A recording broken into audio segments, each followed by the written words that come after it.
Ces derniers jours, vous avez été plusieurs à me demander de faire peut-être un peu plus de vidéos sur les compulsions, donc j'ai décidé que la vidéo d'aujourd'hui porterait justement sur les compulsions, et notamment sur le fait que les compulsions, contrairement à ce que l'on pense, au final ne sont pas nos ennemis. Oui, bon, ça va, je sais que vous êtes en train de vous dire, mais qu'est-ce qu'elle raconte?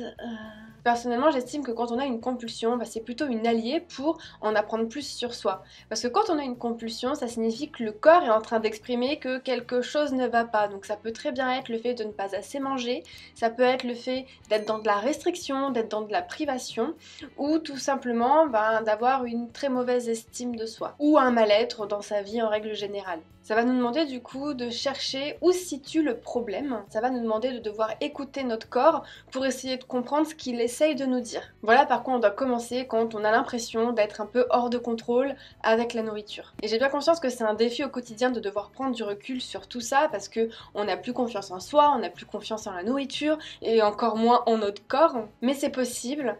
Par contre, ça demande de la patience, ça demande de la remise en question sur toutes les croyances qui sont ancrées en nous depuis parfois des années et qui sont bien ancrées le plus souvent dans notre inconscient. Donc une fois qu'on a pris du recul sur la situation, on se rend compte systématiquement que c'est parce qu'on a eu un rapport néfaste avec la nourriture, qu'on a mis de la restriction ou de la privation qui est le plus souvent inconscient, parce qu'on se dit que si on était dans la restriction, on n'aurait pas justement de compulsion, mais si. Ça fait tellement longtemps que vous contrôlez votre alimentation qu'aujourd'hui c'est elle qui contrôle votre vie. Vous êtes obsédé par quoi manger ou quoi ne pas manger, vous vous posez mille et une questions à savoir quel aliment est le plus calorique ou le moins calorique. Donc forcément dans ces moments-là, votre corps il a de quoi faire des compulsions, il a de quoi devenir incontrôlable. Votre corps il a pas envie d'une soupe ou d'une pomme, lui ce qu'il veut c'est du sucré, du gras pour pouvoir rebooster positivement votre émotion. Et ça c'est totalement normal. Donc dans un premier temps, avant de chercher à régler le problème, à évincer les compulsions, cherche d'abord à prendre du recul